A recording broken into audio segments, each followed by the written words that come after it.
Fire!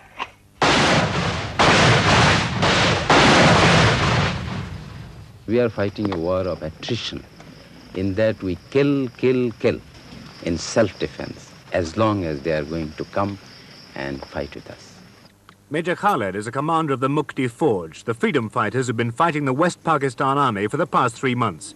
World in Action went into Bangladesh or East Pakistan to find out how effective they are.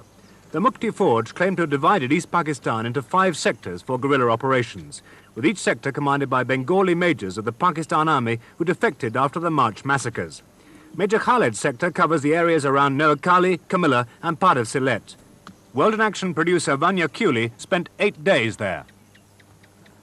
But the only fear is, suppose they come at least 2,000 yards height and they drop somebody here.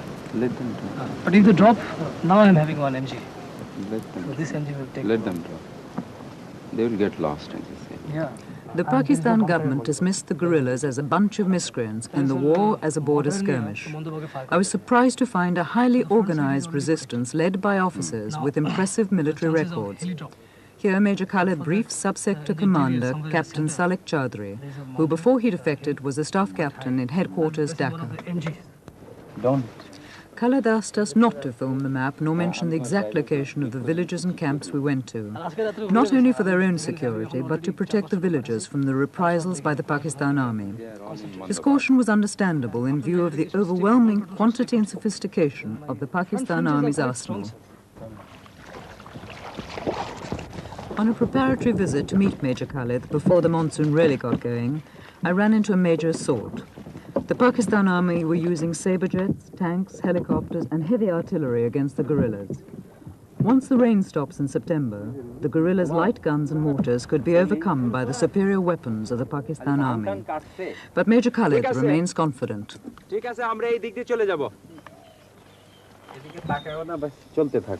Major Khalid is 35, an officer with the Pakistan Army for 13 years, trained as a commander by the Americans. 8 months ago, he was with the Black Watch in Scotland.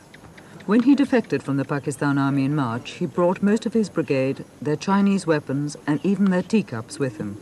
And you have heard yourself yesterday, the shelling, the rocketing by the artillery and the aircraft, and then tanks the other day when you went to Feni. But this is not border skirmishes. Border skirmishes means all small arm fire. But here a full-scale war is being conducted by the Pak Army.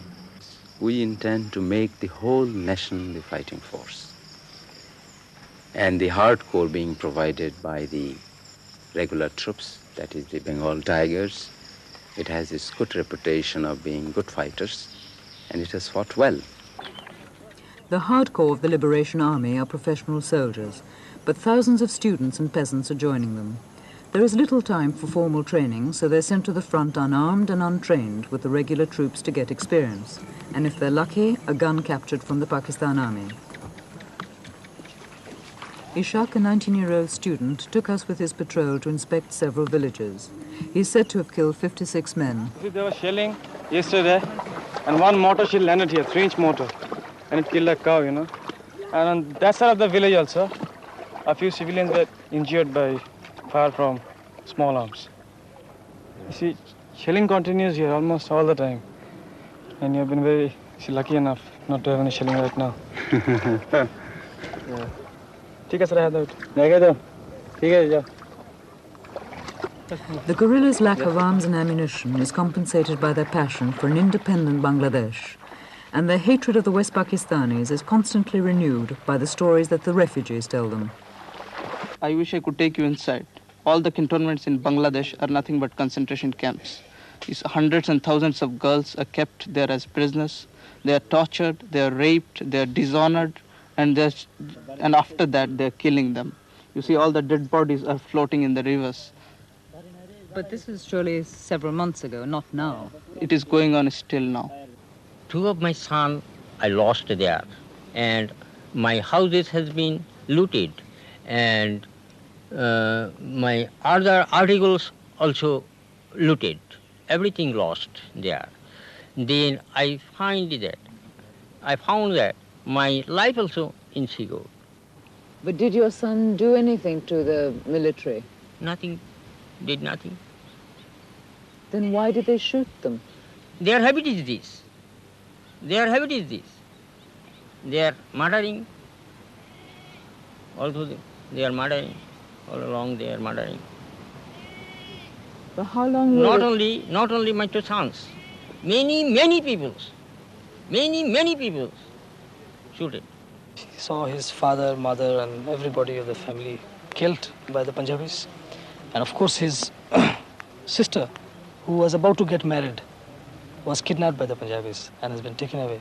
And he heard the story from the other villagers that she has been probably tortured and dragged out of that place brutally and has been taken away.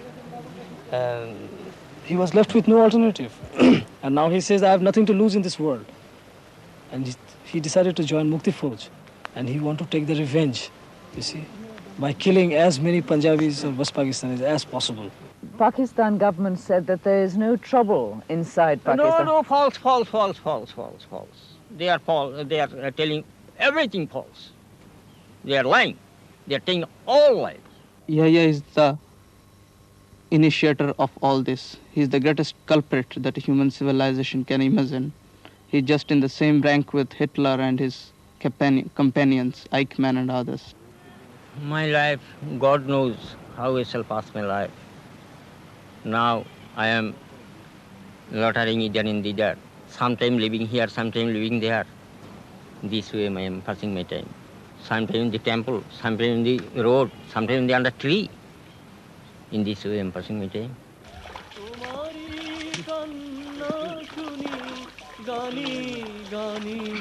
জলে ভাসে আমার দুনয়ন ও আমার জন্মভূমি জননী গো তোমার দুঃখে কাঁদে আমার প্রাণ We were not violent in nature. You see, the Bengali has got a very rich culture. Their history and their traditions and their literature. It's the flow of the river without obstruction. It's going, and there is nothing, killing each other or crime or things like that. It's very rare. But only when the unarmed people are attacked by the butchered, and killing and raping and arsoning and burning and rocketing, and so therefore they didn't have any other option but to fight it back. You just take a cat when it cornered, it fights, though it is a very peace-loving animal. Things like that. It had happened with us. We didn't want to fight. We were forced. We are completely pushed to the place where we have to fight, and we will fight. There is no question of it. And people are ready for any sacrifice, and they will die. 1 million had died already. And I think if this thing continues, 5 million will die in war, and about 10 to 15 million will die of starvation.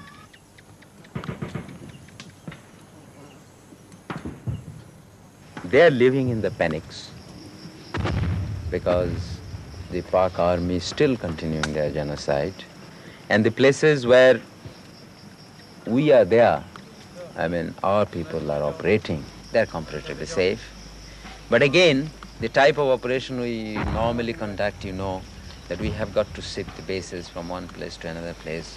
We have got the men, we don't have that many weapons to protect all the areas. Therefore, we have got to shift when the pressure builds up in certain areas. Therefore, we have got to leave the people at the mercy of the Pak army. The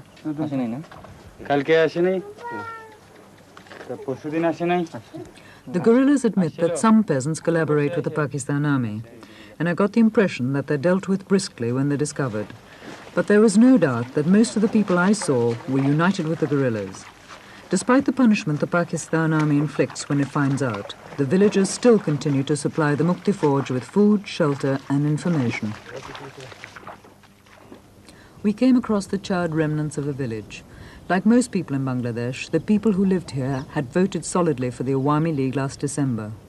The Awami League wanted East Pakistan to be free from the domination by West Pakistan 1,500 miles away.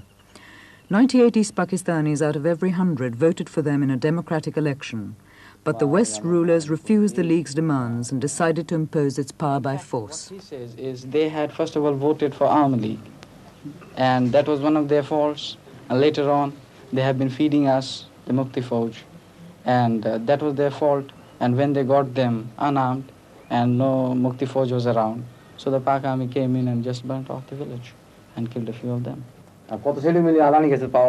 These people who were unarmed and couldn't put up any resistance, Pak army just came and slaughtered them and raped the woman, burned the houses, and there are many villages sideways, just like this village. Another village, for the moment protected by the Mukti Forge. The village's population has doubled with the arrival of refugees. Some of them were found in the bush by the Mukti Forge and brought to the village, like this girl. She's 16, a widow with a 1-year-old son. She says that the Pakistan soldiers came to her hut, dragged out her husband and killed him in front of her. She tried to throw herself onto their bayonets. Suicide is preferable to dishonor to a Bengali woman, but failed. At bayonet point, the soldiers raped her. There is no one in this world to look after me and my child. What can I do now? Where can I go? I go from door to door, begging people to give me something. I touch people's feet. If anyone is kind enough to give me something to eat, then I eat.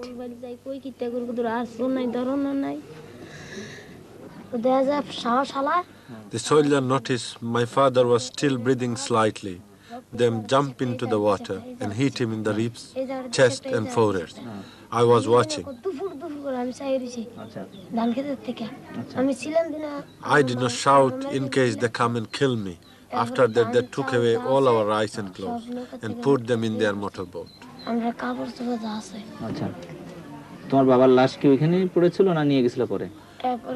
father's body was taken away and buried. The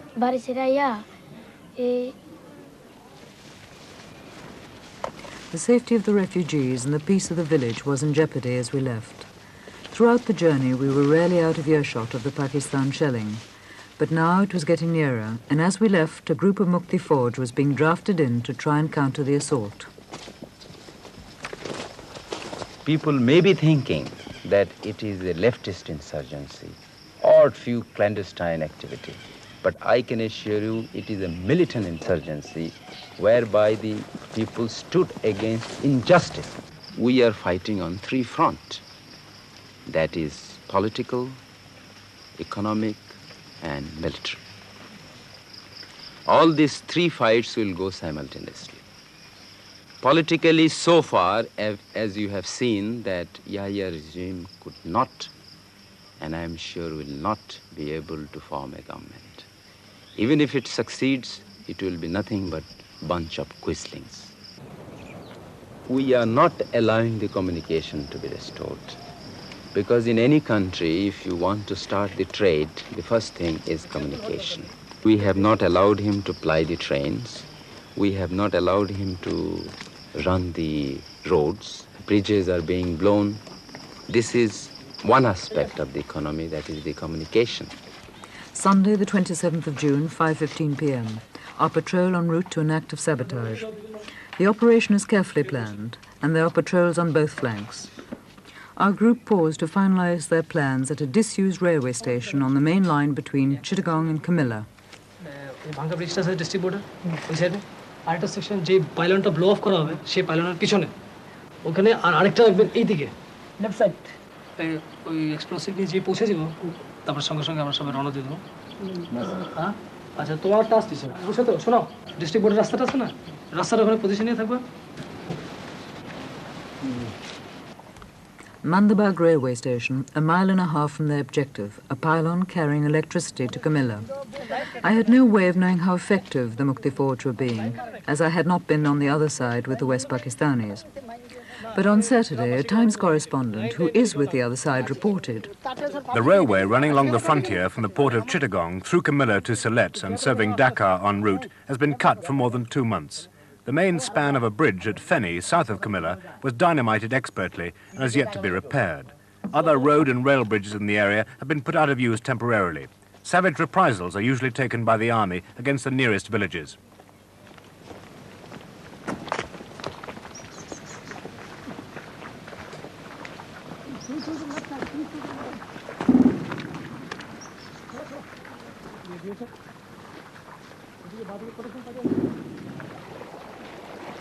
We are blowing off this pylon, you see, this double pylon, to disrupt the electricity and telegraphic communication between Kumela and Akhaura. What's the point of that? The point is, as you have earlier known, that we are playing a psychological warfare, economical and administrative also. So this is from administration point of view. We don't want the administration to function smoothly also. So that was the point, to blow up this pylon. How often do you blow up pylons and bridges? We don't blow out very often. The reason is, after all, they are all our own property. And after the country is liberated, we'll all get them back. So it is pointless blowing off all the pylons.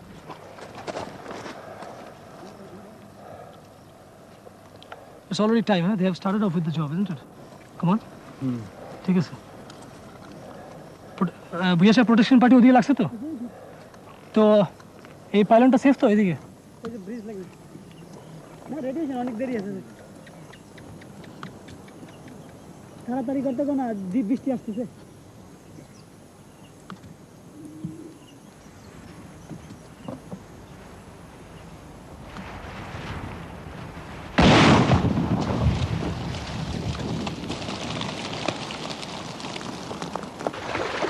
The pylon was blown on the 27th of June.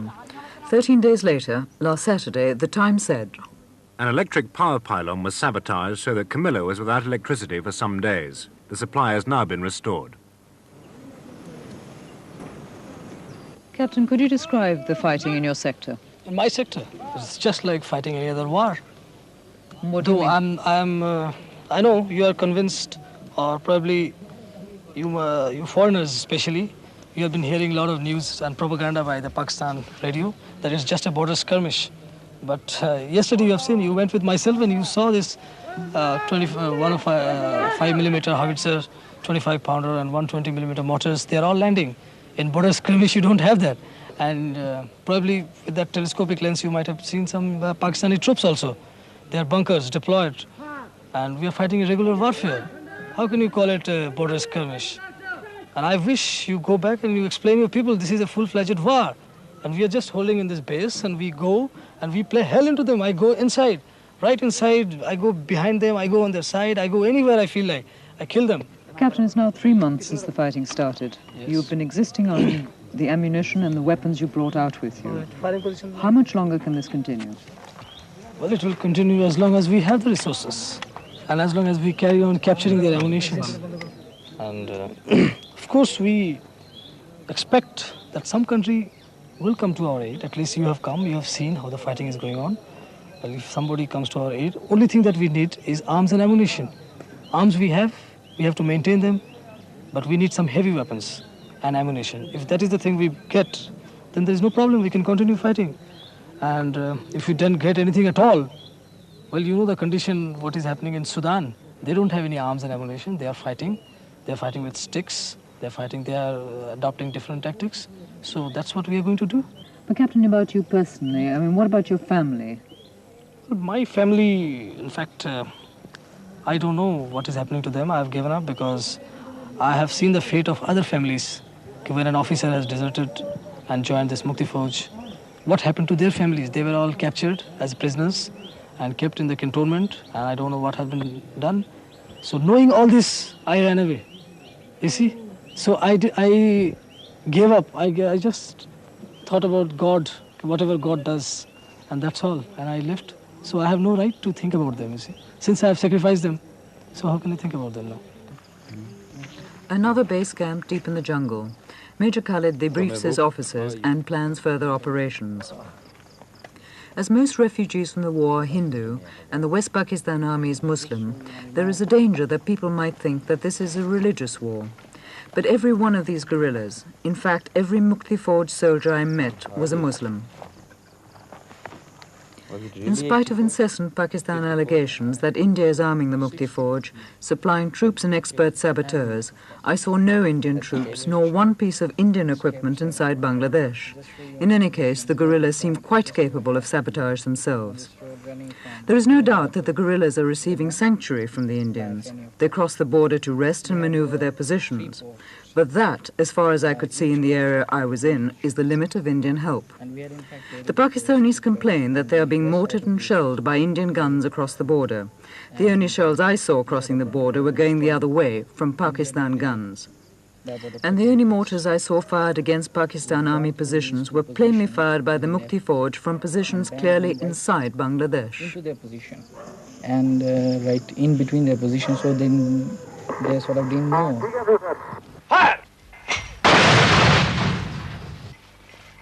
Fire! Ready?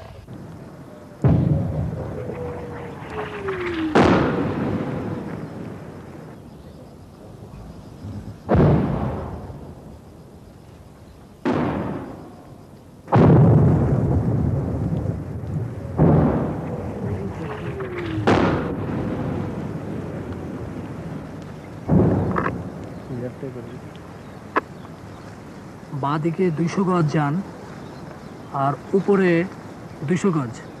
একটা নিচে পড়ছে, একটা আগে গেছে এইতে। Ready? Fire! বাউল মিলে একসাথে। হ্যাঁ। ফায়ার!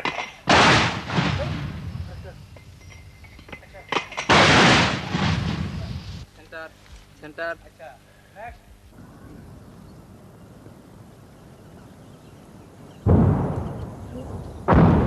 দুইটা একটা কথা বলছিলেন তো আমি দুইটা বার করে দিছি, বার করে দিছি, এখন আমাকে আবার বলেন, কারেকশন দেন। এখন ঠিক হবে ইনশাআল্লাহ। দুটো ঠিক আছে, দুটো ঠিক আছে। Ready? Fire! Ready? Fire! Bubble! Ready? But the only thing which I am worried about, that is the protraction of this war, you know. As long as the war is continued for years and years and years, what is going to happen is the misery of the people. Misery in the sense that there will be a lot of killing, crossfire, the civilian will come into between the freedom fighters. Not that we are very much bothered for such sacrifice, and people are ready to give it. I have seen wherever there is or we catch the enemy in an ambush, and the immediate reaction of the enemy is to burn the villages and kill the people of that area, rape the girls.